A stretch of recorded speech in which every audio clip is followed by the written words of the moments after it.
Jim Cassida, Frank Griffin, Rich Posapanko, and then Daniel Ridenhour. We're happy to announce Daniel's promotion today. During this process, we've had a little over 90 applications for our head men's soccer position, which I think indicates the popularity of our program, the success of our program, and the importance that people around the country and internationally actually see our program and the level that it's at today. We're happy to be able to have already on staff somebody that I feel that can carry our program forward and continue the success that we've had here at Winthrop. As you know, Coach Ridenhour has been with us for 12 years now as an assistant and then as an associate head coach. And before that, he served 3 years as an assistant at Georgia State. He played and earned his undergraduate degree from Old Dominion University, where he was team captain. He was also a student leader on the Student Athlete Advisory Council there.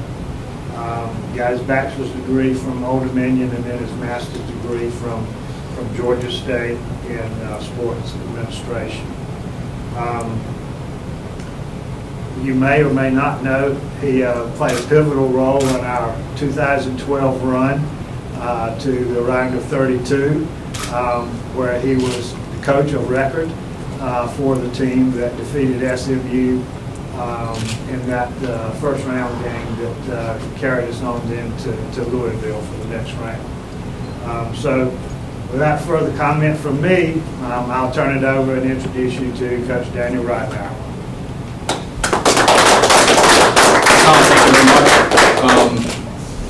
I would be, I'm going to read a statement because it's easier for me just to kind of make a statement and then I'll open it up. First, I would like to thank Dr. Mahoney, Athletic Director Tom Hickman, for the opportunity to assume the role as head soccer coach at Winthrop University. I've had the great privilege to work here for 12 years for Rich Posapanko. He's been a great friend, he's been a great mentor. He's been instrumental in my career and my life, and I would just like to thank him for the opportunity and his support. He's worked tirelessly for the past 27 years to put Winthrop University on the soccer map and to honor the tradition set forth by Dr. Jim Cassida. I'm truly grateful for the gaffer's support. My wife Emily and I are excited to be able to stay in Rock Hill and have our family ingrained in this wonderful community.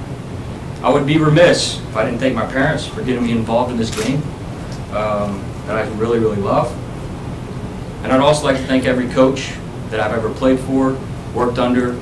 They've been great mentors and friends. I look forward to getting back in January with all our returning players and really gearing our focus to the 2016 season.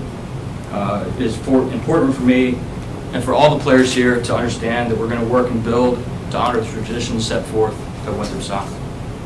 So thank you very much, and I'm humbled for the opportunity. Okay, at this time, if there's any questions, hopefully for Coach Ridenhour and not me,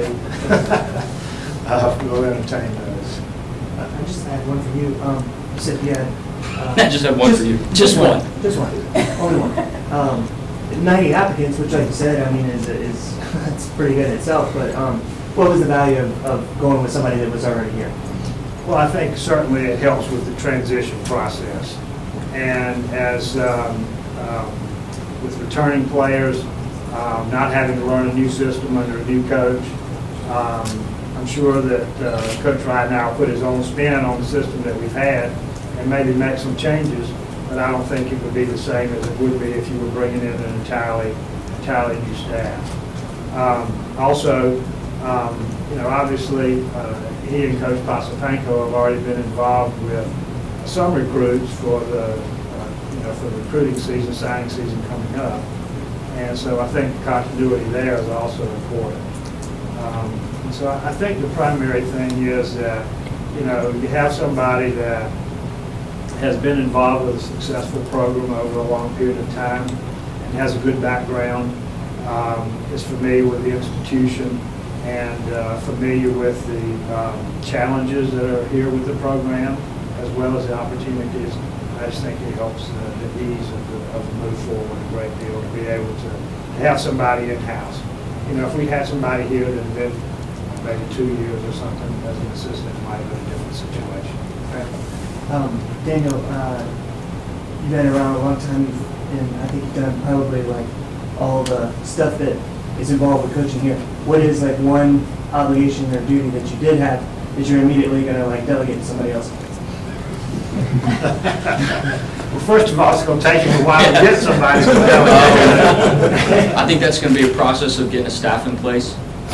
So for the foreseeable future, I'll be handling all roles and responsibilities. And I think once we do get a staff in place, recruiting is obviously probably the most important thing to a program. It's the lifeblood to a program.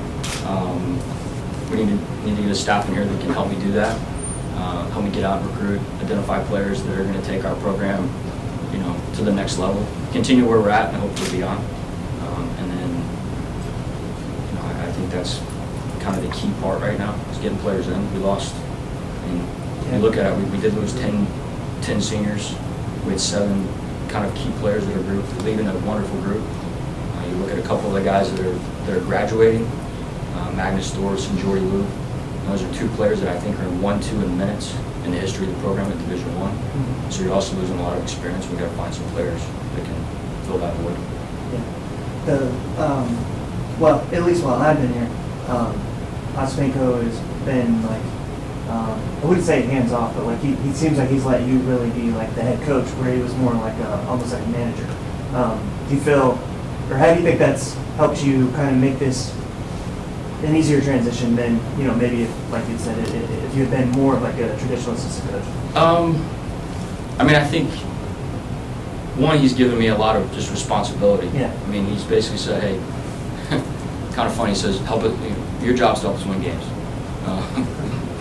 Just bluntly, no pressure. That's kind of what my role has been expected to do is coach the team.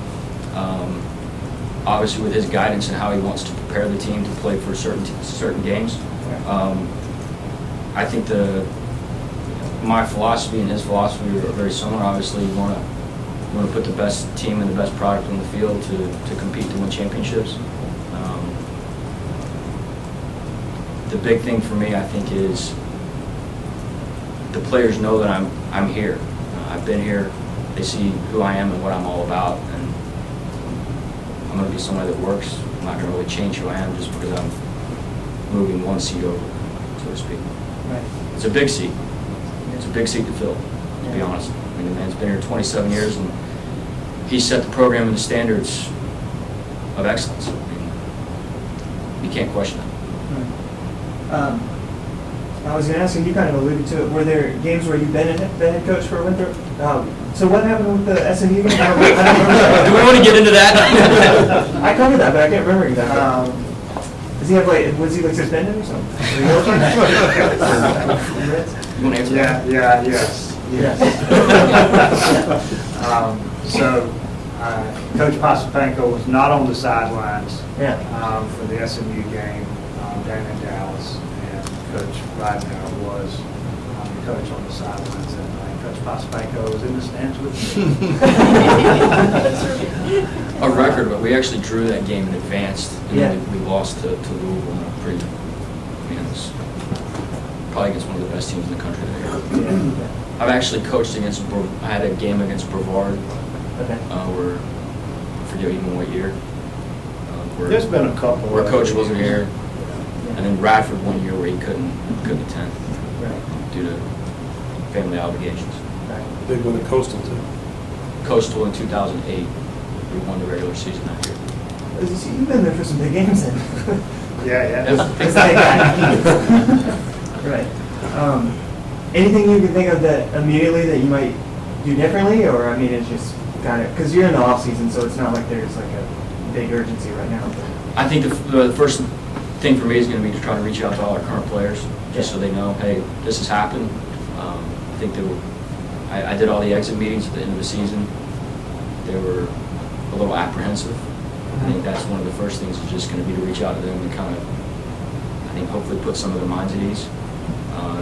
From a soccer standpoint, just making sure that we're coaching guys to educate them on the game, to continue to build them.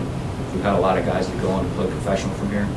I would like to continue that trend, put guys in the right environment so they can have the opportunity to play professionally. That's their goal. Anybody else? Anything else? That it? Okay. Thank everybody for coming today.